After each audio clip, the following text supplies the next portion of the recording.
I am so excited to be leading my second ultimate wine retreat to Walla Walla, Washington this April. And I want you to come with me.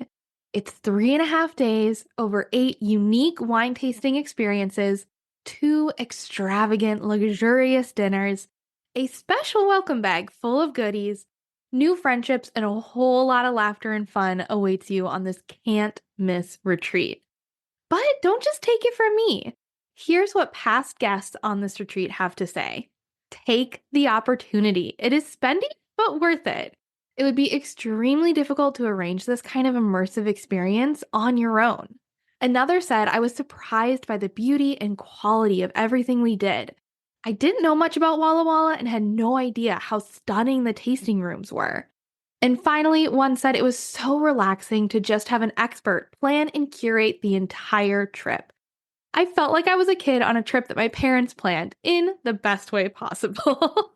Simply put, this is the escape you've been waiting for. Tickets for this retreat are the lowest they'll ever be at just $2,500 for the entire trip. And that includes 4 nights at the Finch Hotel. But there are only 8 spots left, so act fast. If you want to learn more and potentially sign up, head to my website, corkandfizz.com, and find the tab at the top that says Walla Walla Retreat. I will also have the link in the show notes. I am so excited to see your application roll in.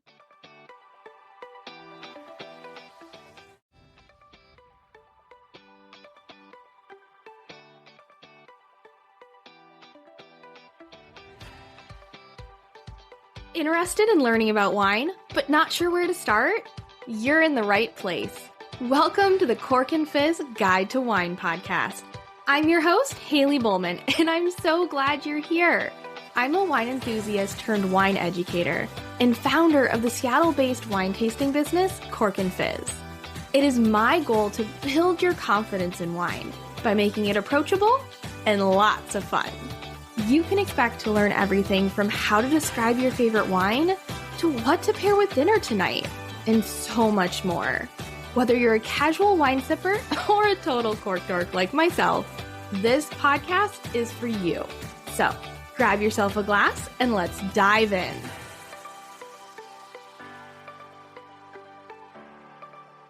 So we had 2 episodes dedicated to an overview of French wine. Now I think it's time to learn about another country's wine.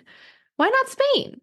Spain has some of the most budget-friendly, age-worthy wines, and you should definitely be drinking Spanish wine if you aren't already. Before we get into it, just a quick reminder, if you are not on my mailing list, I would love for you to join. When you do, you will get a free shopping guide. It has 15 of my favorite wines under $15. Simply head to corkandfizz.com, scroll down to the bottom, and there'll be a little section where you can join the mailing list. I send out a weekly newsletter filled with wine tips, recommendations, special offers, and so much more. All right, let's get into the episode. As always, we want to start off with some basics. So in terms of wine production, Spain is the 3rd largest producer of wine. They have the largest land area dedicated to vineyards, though, which is kind of crazy. Whenever I put this question up on Instagram, or I think I had it in trivia once, it seems to make sense that the US would have so much more, but just because the US is larger does not mean they have more land dedicated to vineyards. So in Spain, they have about 2.4 million acres of vineyards. They are the 2nd biggest wine exporter behind Italy, so meaning they send out a lot of their wine. In 2021, they exported $3.53 billion in wine. However, they are not as big, which kind of makes sense here, on consumption per capita. So they are the 14th country when you think about consumption per capita, which makes sense because they export a lot of their wines. There are about 235 unique grape varieties. We are not going to go through all 235 of those. But more importantly than the grapes, of course, are the wine regions. Now, there are over 138 official wine designations in Spain, so we're also not going to go over every single wine region. Instead, I'm going to teach you about some of the most popular and or some of my favorite wine regions. So there are going to be 5 in this podcast.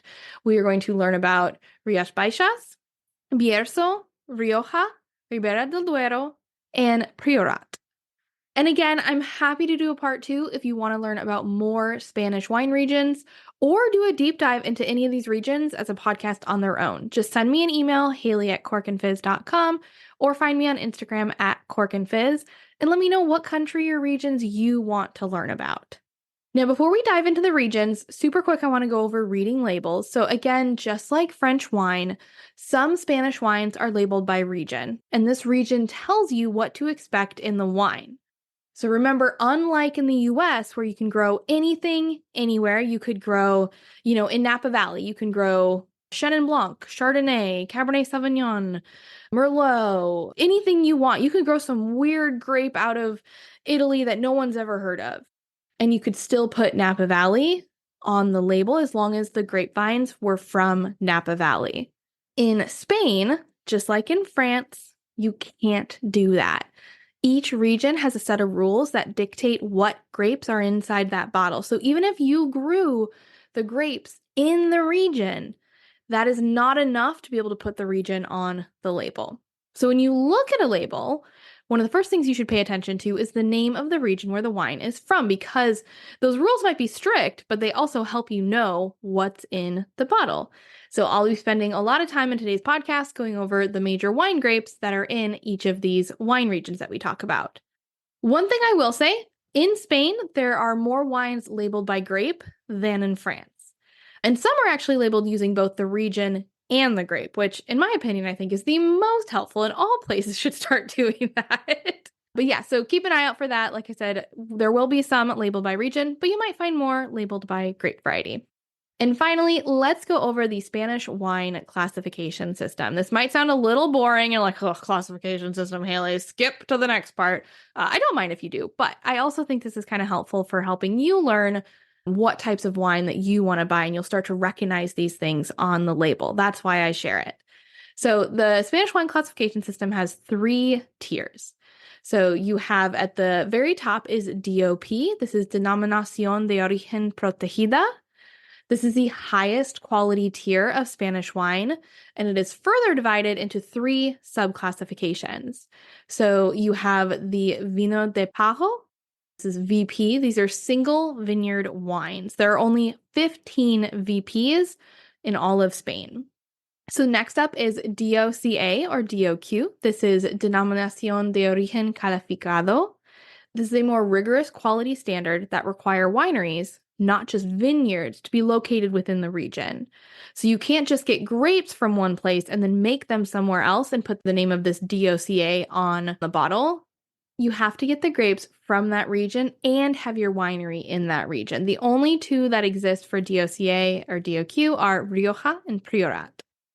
And then finally, you have the DO. This is the most common classification. This is Denominación de Origen. These are just quality wines made in one of the 79 official regions. All right, so that was Denominación de Origen Protegida, DOP. And so you're looking for either VP on the bottle, Vino de Pago, DOCA or DOQ, Denominación de Origen Calificado, or DO, Denominación de Origen. The next tier down, so that was tier 1. The next tier down is IGP, which is Indicación Geográfica Protegida.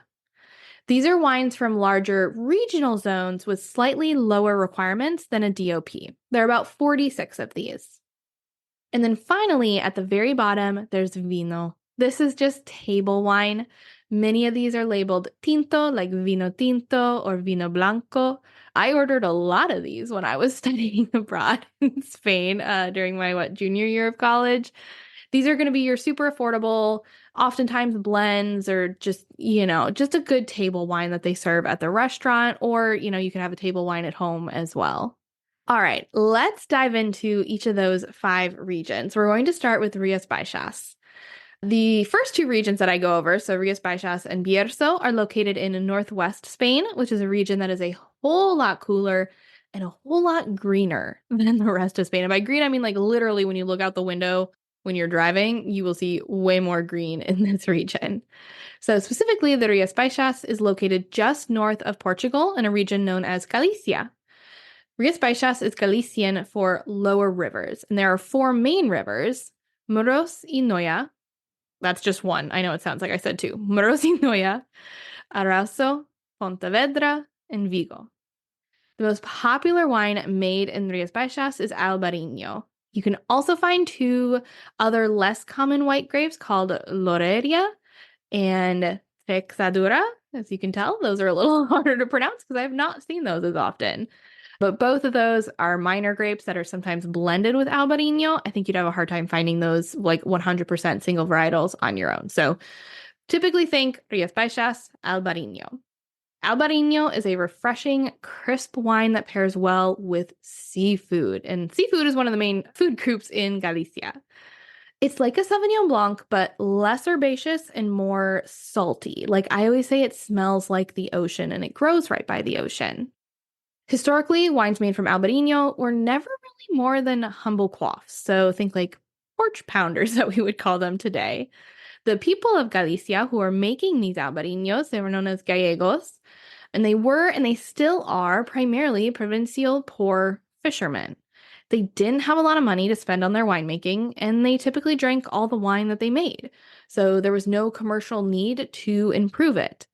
The Gallegos were hardworking, rural people of Celtic origin who, until recently, were geographically isolated from the rest of the country. And you can kind of tell this, like if you ever travel through Spain and then you head northwest, it just feels like you've moved into a different region.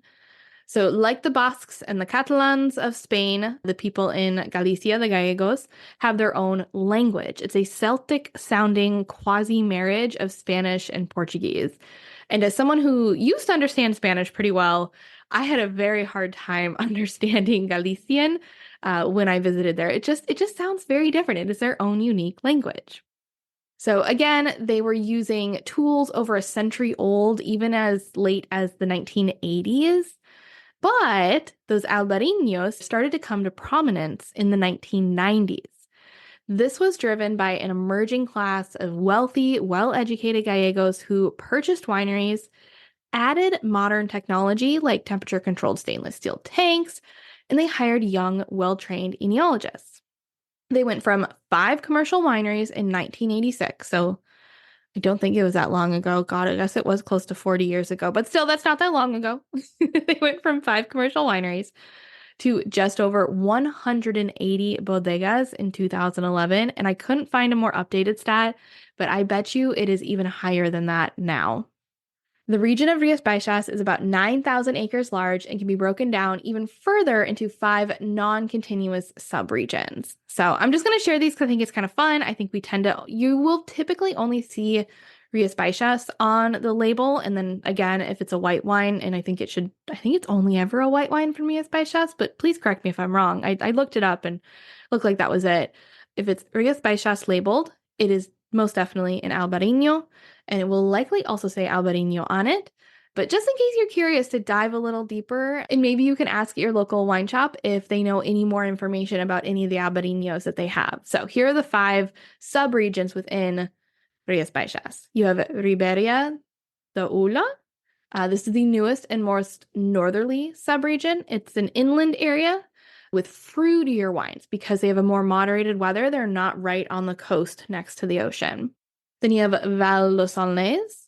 Spanish winemakers credit this as the birthplace of Albarino, though the people of Portugal may argue with that. They think Albarino, which they call Alvarinho, came from Portugal. But this region, the Val dos Salnés, this region skirts the coast and produces wines with really intense minerality and salinity.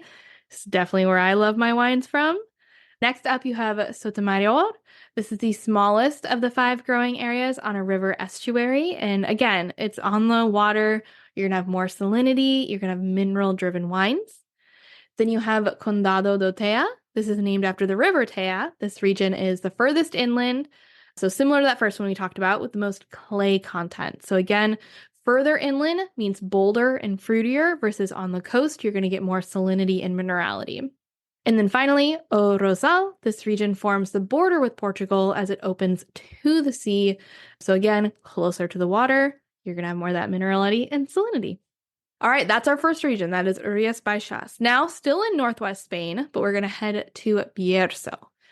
Bierzo is a DO wine region. So again, remember, DO is Denominación de Origen. These are quality wines that are made from one of the 79 official wine regions within that first tier, DOP, right? So Bierzo is a DO wine region in the northwest of Castilla y León, Spain, close to the region's border with Galicia. So we're just heading over a little bit to the east from Galicia. Bierzo's climate is very different from Galicia, though. It is dry and hot. So we've moved inland, so we're not quite as green as we were before, but it does benefit from the cool breezes coming from Galicia and from the west. The main varieties that you will find in Bierzo for red, you will see Mencia. And I talk more about this wine actually in next week's podcast because it's one of those wines that I recommend you try that isn't as well known. But the long short of it is that I think it's the perfect combo of a Syrah and Pinot Noir. So look forward to learning more about that next week. The white is a Godello, and this is one of the top varieties in Spain, after Albarino, of course. It is luscious, rich, nutty, spicy, salinity. It's like all these things that I love. I liken it to a really, really, really good Chardonnay, but I say that knowing that I like Chardonnay. So if you don't like Chardonnay, don't hate on this wine yet, okay? It is really lovely and it's just got all these unique things to it. You got to try Godello if you haven't yet. So, region of Bierzo wasn't on a lot of people's radars until 1998. And this is when a famous Spanish winemaker, Alvaro Palacios, began buying ancient vineyards and establishing a tiny estate called Descendientes de José Palacios. And he did this with his nephew, Ricardo Perez. This quickly became one of the best estates in the region, and it really put Bierzo on the map. So you're going to find more of these wines. Now, I tend to find more red from Bierzo than I do white, but I think you can find both of them if you head to a local wine shop. You may even be able to find a Mencia at Total Wine or one of the big box stores. But again, definitely recommend. Super, super delicious from this region. And you'll learn more about Mencia in next week's podcast. This podcast is sponsored by VoChill. When you're enjoying a glass of wine, temperature matters. And you don't need to be a wine expert to know this. You know this the minute you realize you forgot to put the bottle of wine in the fridge, and now you're stuck with lukewarm Sauvignon Blanc that is the opposite of refreshing. You know adding ice cubes will just water the wine down, but it seems like it's your only option. Not anymore. I want to introduce you to one of my favorite wine gadgets, VoChill. This gadget is as simple as it is elegant. It will keep wine perfectly chilled in your own wine glass. No more clunky metal or plastic tumblers or ice in your wine. While this gadget is an absolute must during the summer months, I don't enjoy wine without it from June to September. It's also incredibly useful for those days when you're craving a glass of white or rosé, but you don't want to wait for the bottle to chill in the fridge. VoChill offers a stemmed and stemless chiller in multiple colors, so you're bound to find one that's perfect for you. They also make the perfect gift. I should know, I got one for my mom at Christmas a couple years ago, and she loves it.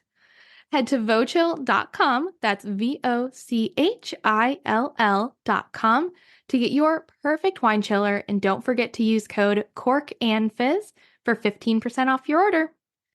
This podcast is sponsored by the Cork Crew Virtual Wine Club.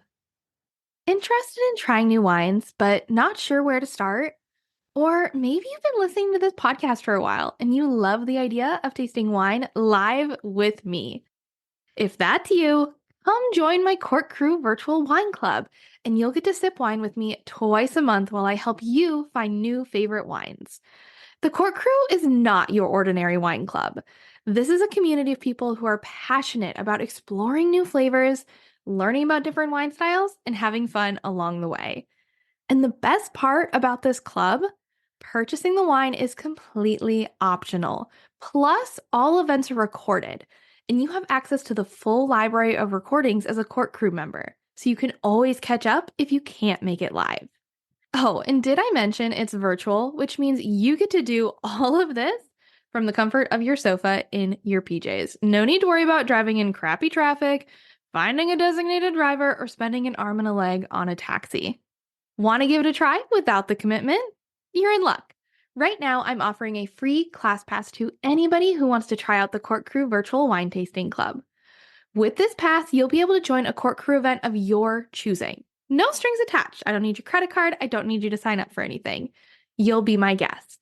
Simply head to corkandfizz.com/free class pass to get your class pass and be one step closer to becoming a member of the best wine tasting club around, the Cork Crew. I can't wait to see you there. Now, let's get back to the show. Okay, on to our next region, which is probably like the top region of Spain. Like when people think of Spanish wine, they think of this region. Any guesses? Yeah, it's Rioja. So this is often referred to as Spain's Bordeaux. Rioja is northeast Spain, has long been considered Spain's top wine region. So like Bordeaux, Rioja wines have traditionally been blends. And remember, a blend means that they use more than one grape variety. So for reds, you'll find Tempranillo usually accounts for the majority of the blend. So in general, Rioja is synonymous with Tempranillo. Those two just kind of go together. Now, there are 3 grapes that can be blended with the Tempranillo. You have Garnacha, which is also known as Grenache in France and other areas of the world. Mazuelo, which is also called Carignan in France and other areas of the world. And Graciano. Now, you can have it be a single varietal Tempranillo, so not a blend. It only has Tempranillo grapes. This has been more common as of recently, but you're still going to find a lot of the blends. In terms of flavors, what would you expect from a red Rioja? Get a lot of cherry, sun-dried tomato. It has that nice, like, earthy note to it. And then some tobacco in there as well. So we're looking at some savory aromas. And they actually age the wine in American oak, not French oak, mostly because they couldn't afford French oak at the time when they were making it. So it became tradition to use American oak. And this American oak gives it a vanilla note, which is really unique and different to a lot of European red wines. Now, there are white wines. You will find white Riojas or Rioja Blanco. These are made mainly from a grape variety called Viura. It's simple and fresh. I found a quote somewhere. This is from a New York Times wine reporter. His name was Eric Asimov. And he said, it's basically Pinot Grigio with a brain. So I don't mean to hate on Pinot Grigio, but that kind of clicked for me. I was like, oh, okay, that makes sense. But these white Riojas, they can also be a single varietal of Chardonnay, Sauvignon Blanc, Tempranillo Blanc, and Verdejo. And of course, they can also be a blend of those grapes. And then they can also include any of the blending grapes of Garnacha Blanca, Malvasia, and Maturana Blanca. Now, each of these wines, both the red and the white Rioja, are known for aging incredibly well. If you have a well-made wine, and that's a really, really big if, so you have to keep an eye on that. As a red wine ages, you're going to develop these earthy, complex, dried fruit, nutty, chocolate, cocoa aromas and flavors. For whites, it's going to go more luscious, golden hued. Remember, as a red ages, it gets lighter in color. As a white ages, it gets darker in color. And some of the oldest white wines actually look brown. Like they look concerning, but they taste great if it's good quality. Right, so we got that golden hued, it's more nutty, resiny, honeyed, butterscotch. It's really balanced perfect, and then it has this vivid minerality to it as well. If you can find a well-aged white Rioja, be prepared for amazingness. Now, the danger is that there's a lot of low-quality, cheap wines coming from this region as well. And that's not to say they're bad, it just means that they're not meant for aging, right? So and I mean, low quality does kind of mean a little bad, but I love getting budget-friendly bottles from this region. There's no reason not to do that. It's just if you're looking for this ageability, be sure to ask when you're buying that bottle. Head to a local wine shop, ask the experts, ask them which ones would do best aged. Now, one thing that can help you with picking out a bottle of wine and knowing whether it's age-worthy if you don't want to ask somebody is learning Rioja's classifications. So yes, there was classifications for Spanish wine and there's specific ones for Rioja. And these are, I think they're actually very helpful for learning about like kind of what to expect from the wine. So there are 4 of them, and I promise they're not that hard. So we're going to start with Joven. It's a Spanish word that basically just means young. There are no requirements to this. It's very likely a young, think porch pounder, quaffable wine. Nothing crazy about it, but probably tasty. Next level up, you have crianza. So this is a classification for both white and rosé and red wines, but they're going to be slightly different. So for whites and rosés, crianza must be aged for a year and a half, and 6 months of that has to be in oak casks. And remember again, these oak casks are American oak. Different types of oak give different types of flavor. American is more known for vanilla and coconut versus French oak, which I believe is more baking spices like cinnamon, nutmeg. So crianza for white and rosé, this must be aged for a year and a half, 6 months in oak casks. And for a red, it must be aged for at least 2 years, one of which is in oak casks. This tells you, as compared to the Joven, it has a little more age on it. It has been developed in the barrel for some amount of time. You might get a little flavor from the barrel aging. You might also get a little more smoothness. Next step is going to be Reserva. For white and rosés, this must be aged for 2 years. Again, 6 months in oak casks. For reds, it has to be aged for at least 3 years, one of which is in oak casks and 6 months in bottle. So keep in mind, for each of these, this means that the winemaker has to age the wine for that amount of time before they even release it. So our final one is Gran Reserva. These are the ones that have the most ageability because along with these aging requirements, most likely the winemaker put their best grapes in there, right? Because they had to age it themselves first. They're going to give you the best in these wines. So for a white and rosé Gran Reserva, it must be aged for 4 years, 1 year in oak casks. And for reds, it has to be aged for at least 5 years, 2 of which in oak casks and the remaining 3 in the bottle. So there's your short introduction to Rioja. Like I said, we could do a whole episode on Rioja, and I'd be more than happy to do that. But just to give you a little intro to it, Rioja for a red is usually Tempranillo or a Tempranillo blend of some kind. And the white is most often made with that grape called Viura, which is very similar to a Pinot Grigio. But keep in mind that Rioja is wonderful aged, and if you can find good quality aged Rioja, I always jump at it. And it's honestly not that expensive. Like, I've gotten bottles of Rioja that are over 20 years old and only paid like $50, which, I mean, $50 is a lot for a bottle of wine, but not for 20-year-old wine. So take a look if you're interested in learning what aged wine tastes like. Look for Rioja. Now, 3 hours southwest by car from Rioja is a region called Ribera del Duero. This region is often described as a severe, dramatic land of rough mesas and rocky plateaus. It is also the medieval glory of Spain. This is because in the Middle Ages, this region is where Catholic kings fought the Moors. In the 15th century, the region was completely reconquered by the Spanish monarchs. Of course, up until the end of the 20th century, this region was primarily known for, you guessed it, cheap wines. Customers would often arrive at the bodega with a reusable container to simply fill up. It'd be going to the gas station these days and you keep your big gulp or whatever those big plastic cups are called, and you go fill up your slushie and then head on home. And that's what they did here, but with wine. So in the 1980s, so 1980s were a good time. 1980s, 1990s were a good time for wine changing in Spain. There were 2 wineries that had great success, and this catapulted the region of Ribera del Duero to a new status. So these were Vega Sicilia and Pesquera. Now there's what's called the Milla de Oro, or the Golden Mile. This is where 5 of the best and most successful wineries and estates in Spain are all located along Castilla's N22 highway in Ribera del Duero. Interestingly enough, though, after receiving that DO designations, remember that's just kind of that is in the first tier, but it's like the base of the first tier. Ribera del Duero earned that in 1982, and it was approved. And then in 2008, for the Denominación de Origen Calificada status, this is like the top level. You've only got the 2 regions that are part of that. That is Rioja and Priorat. Ribera del Duero never pursued the acquisition of this classification. So it just remains a single DO appellation. Doesn't mean the wine isn't any good. The winery, the winemakers, and the people of that region just never chose to go after that qualification. In terms of wine, they do make a white wine called La Ribera Blanca, but it is far less common than, for example, the Rioja Blanco.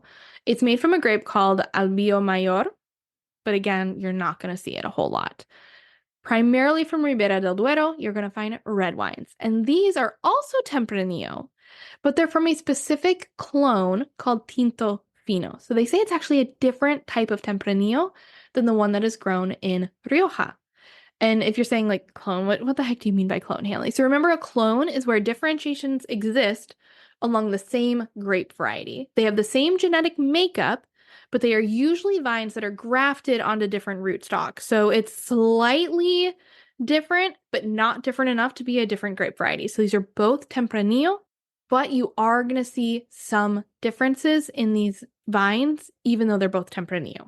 Hopefully that kind of makes some sense.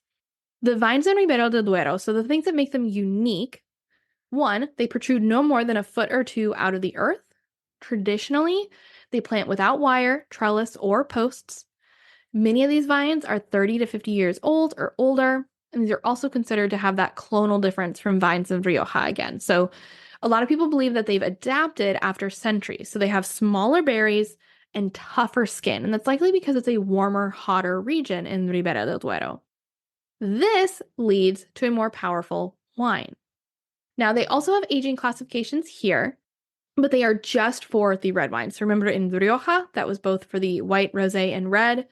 Here in Ribera del Duero, they are just for the red. They are still aged in American oak. So a crianza, 2 years of aging, 1 in an oak cask. Reserva, 3 years of aging, 1 in oak, remaining 2 in bottle. And finally, Gran Reserva, 5 years, 2 in oak, 3 in bottle. You don't need to know those numbers in order for you to just remember that, the classification system for Rioja starts at Joven, and then for both Rioja and Ribera del Duero, your next level up is Crianza, Reserva, and at the very top is your Gran Reserva. That's what's important to remember. Okay, last region that we are going to talk about is Priorat. So we are heading back up to northwest Spain to the region of Catalunya. Right on the coast next to France, you will find Priorat. This is a mountainous terrain. It is dominated by a distinctive stony black slate soil called licorella, which is conducive for growing primarily red wines. This is the only region besides Rioja to boast the Spain's top classification, the DOCA or DOQ in Catalan. Again, Catalan is a different language, similar to, remember when we talked about in Galicia, they have the Galician language. In Catalunya, they have the Catalan language. You can expect really incredibly intense, inky, full-bodied, and powerful wines. And these are made from primarily a few grape varieties. All right, so you have a Carinera, and I've had such a hard time saying that. So if somebody knows a better way to say that, Carineña, I struggle with that one. I looked it up a few times and it just doesn't roll off my tongue very well. Cariñena.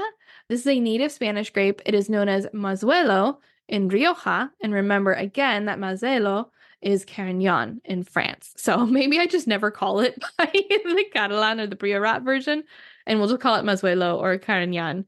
This contributes to intensity, depth, and structure.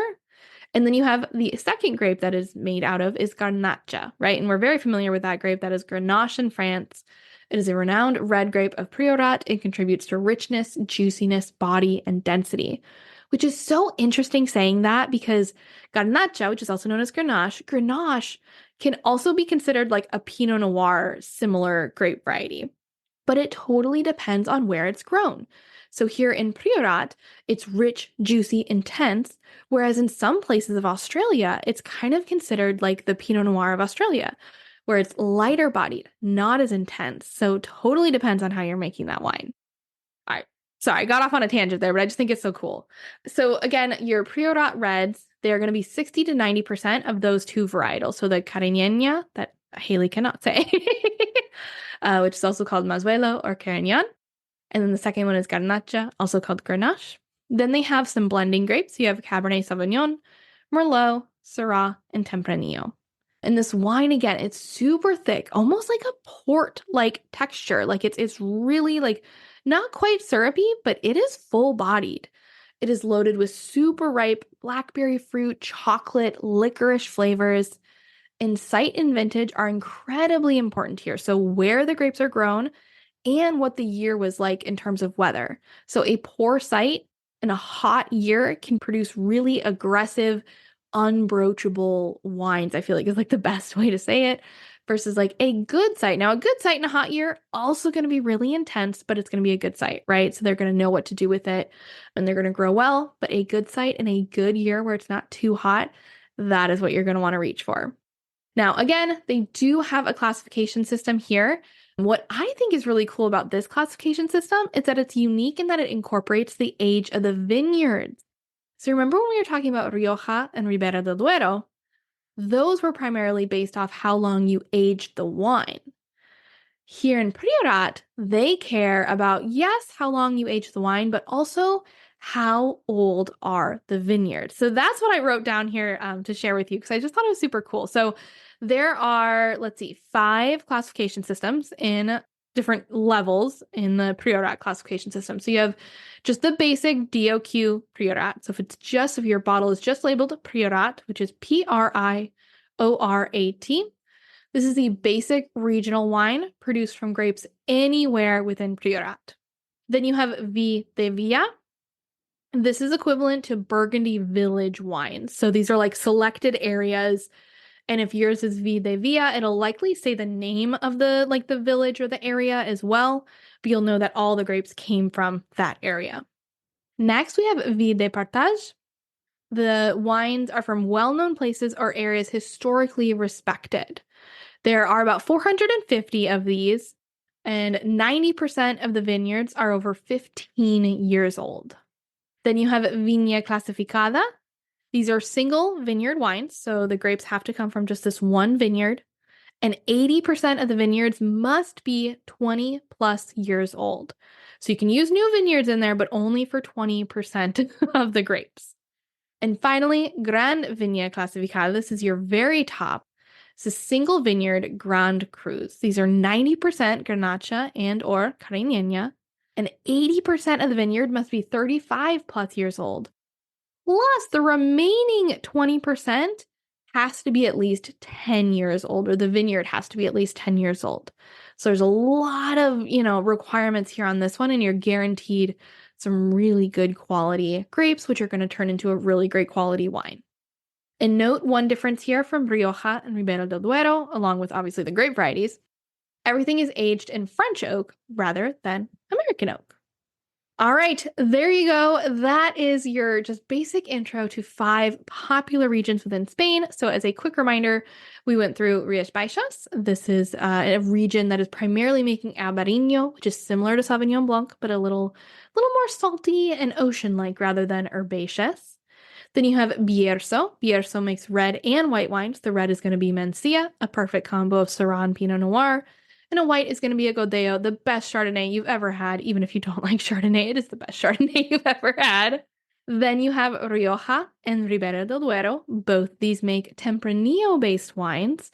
But again, remember, they are from different clones. They're going to be different. The Ribera del Duero, typically more powerful. Rioja, a little more subdued. Not saying that is a bad thing. I love Rioja. And finally, Priorat. This is going to be your big, inky, powerful Cariñena that Haley I cannot say, which is also Mazuelo or Carignan in France. And then Garnacha as well. So you're going to have, or it could be either or of those, I should say. And these, again, super powerful, thick, almost port-like. So even more powerful than that Ribera del Duero. All right. And those are the 5 regions. Let me know, what Spanish wine are you excited to try now that you've listened to this? Be sure to tag me on Instagram if you do grab a bottle, or send me an email, haley@corkandfizz.com. I hope you enjoyed this episode of the Cork and Fizz Guide to Wine podcast. If you loved it as much as I did, I would sure appreciate it if you could take a quick second, rate it, leave a review, share it with a friend. You know how this works. Take a little screenshot or press the little share button. Go send it to somebody that you think would find learning about Spanish wine fun. And don't forget to subscribe so you never miss an episode. I release a new episode every Wednesday. In next week's episode, I'll be sharing 4 lesser known wines that I love and I think you should try. And remember, one of those is going to be Mencia. Thanks again for listening. And as a thank you, I'd like to share my free shopping guide, 15 wines under $15. Simply head to my website, corkandfizz.com, scroll down to the bottom, and join my mailing list. Cheers!